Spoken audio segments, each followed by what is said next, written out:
오늘 저희들 함께 보실 하나님 말씀 시편 71편 5절에서 15절입니다. 주 여호와여, 주는 나의 소망이시오. 내가 어릴 때부터 신뢰한 이시라. 내가 모태에서부터 주를 의지하였으며 나의 어머니의 배에서부터 주께서 나를 택하셨사오니 나는 항상 주를 찬송하리이다. 나는 무리에게 이상한 징조같이 되었사오나 주는 나의 견고한 피난처시오니 주를 찬송함과 주께 영광 돌림이 종일토록 내 입에 가득하리이다. 늙을 때 나를 버리지 마시며 내 힘이 쇠약할 때에 나를 떠나지 마소서. 내 원수들이 내게 대하여 말하며 내 영혼을 엿보는 자들이 서로 꾀하여 이르기를 하나님이 그를 버리셨은즉 따라잡으라. 건질 자가 없다 하오니 하나님이여 나를 멀리하지 마소서. 나의 하나님이여 속히 나를 도우소서. 내 영혼을 대적하는 자들이 수치와 멸망을 당하게 하시며 나를 모해하려 하는 자들에게는 유혹과 수욕이 덮이게 하소서. 나는 항상 소망을 품고 주를 더욱 찬송하리이다. 내가 측량할 수 없는 주의 공의와 구원을 내 입으로 종일 전하리이다.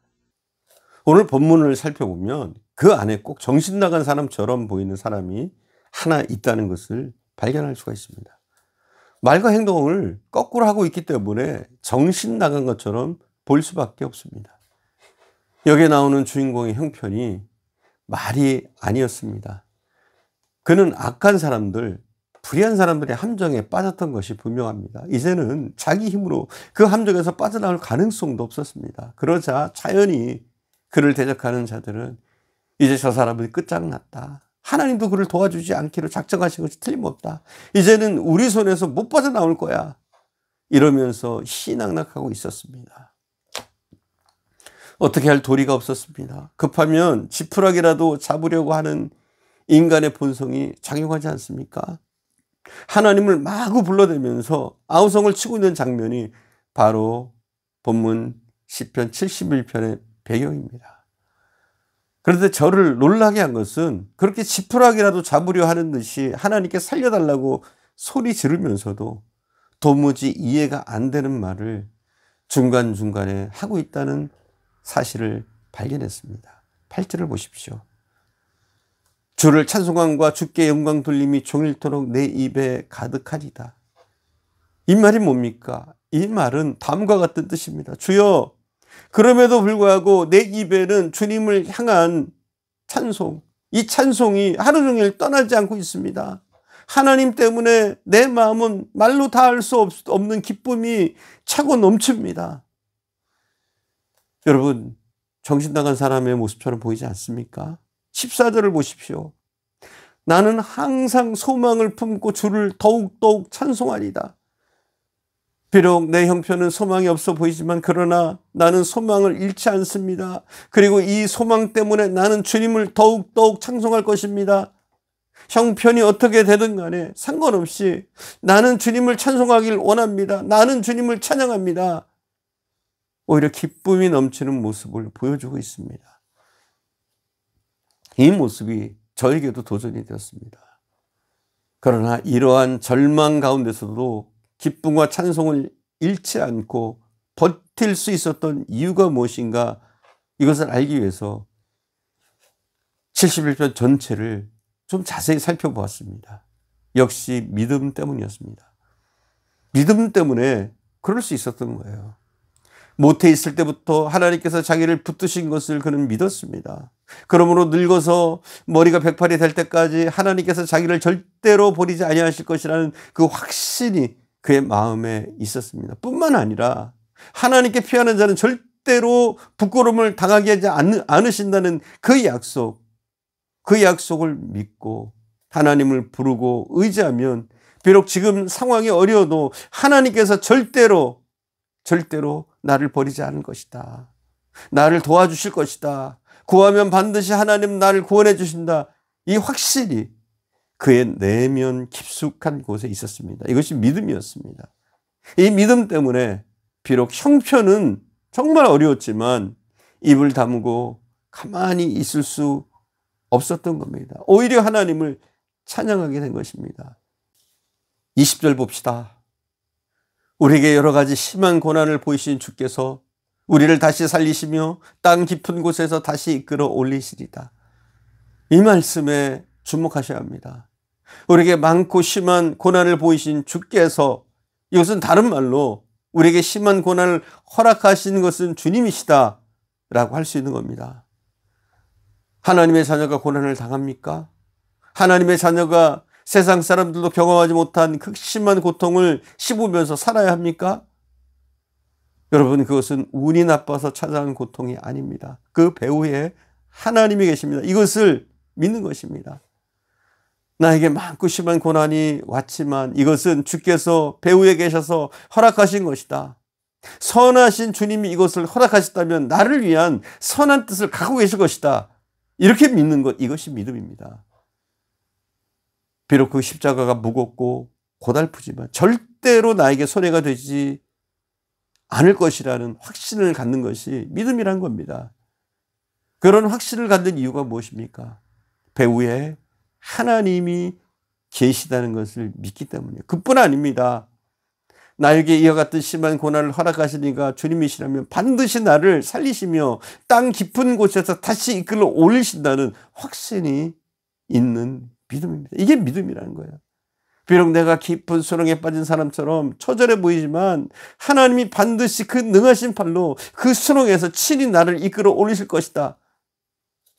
이런 믿음을 가졌기 때문에 자기도 모르게 저절로 찬송이 나오는 겁니다. 울다가도 찬송하는 겁니다. 탄식하다가도 기뻐하는 겁니다.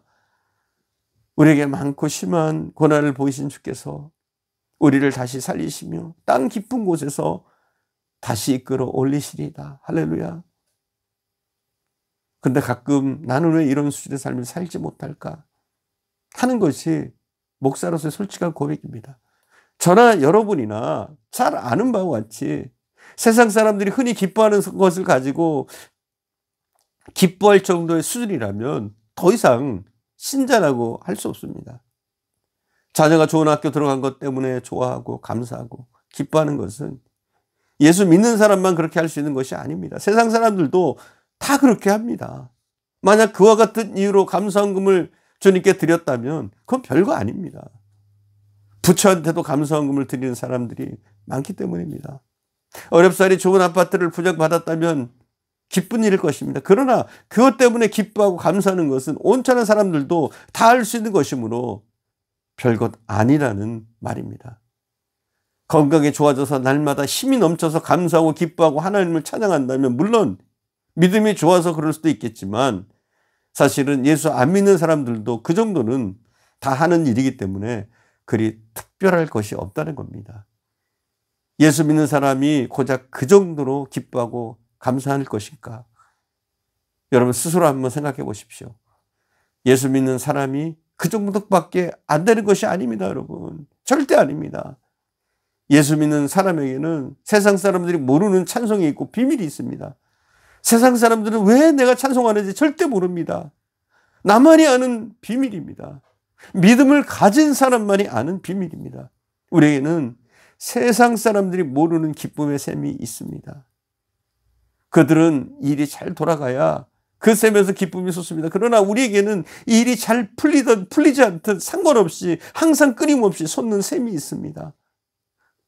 여러분, 이게 세상 사람과 우리가 다른 거예요.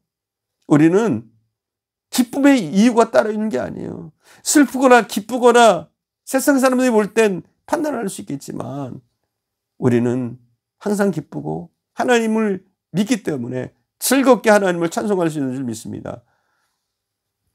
그러므로 우리가 찬송하고 기뻐하는 수준은 세상 사람과 같을 수는 없는 겁니다. 그 수준이 높아도 한참 높습니다. 이것이 예수 믿는 사람의 모습입니다. 바로 시편 70편에 나오는 저자가 그런 본보기를 우리에게 보여주고 있습니다. 우리 모두 시편 70편에 나오는 저자처럼 됩시다, 여러분. 그런 사람으로 삽시다. 잠깐 있다가 없어지는 세상입니다. 우리가 받은 땅에서의 축복들은 아무리 헤아려 보아도 다 거기서 거기입니다. 세상 사람이라면 다 누리는 것들이고 거의 대동소이합니다. 우리는 차이 난다고 생각하겠지만 별 차이가 안 난단 말이에요. 그러나 우리는 그것과 비교도 안 되는 엄청난 은혜를 받고 있습니다. 그런 우리가 세상 사람들의 수준에서 살아야 되겠습니까? 14절을 다시 한번 읽겠습니다. 그들의 생명을 압박과 강포에서 구원하리니 그들의 피가 그의 눈앞에서 존귀 여김을 받으리로다.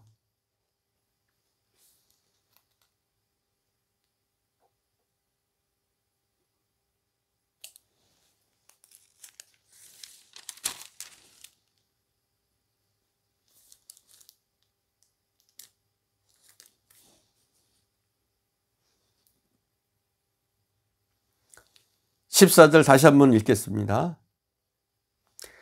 나는 항상 소망을 품고 주를 더욱더욱 찬송하리다. 아멘. 여러분, 그렇습니다.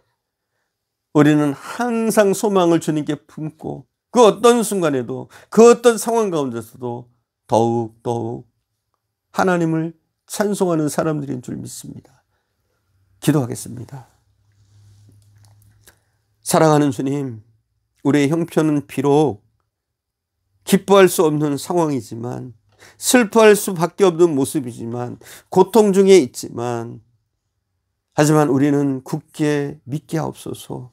이 모든 고통의 배후에, 우리의 슬픔의 배후에 하나님이 계시며 하나님이 이것을 허락하셨다는 사실을 우리가 기억하게 하시고, 이 모든 것에 하나님의 선하신 뜻이 있다는 것을 믿고 더욱더 찬양하며 나갈 수 있는 저희들 되어지게 하옵소서.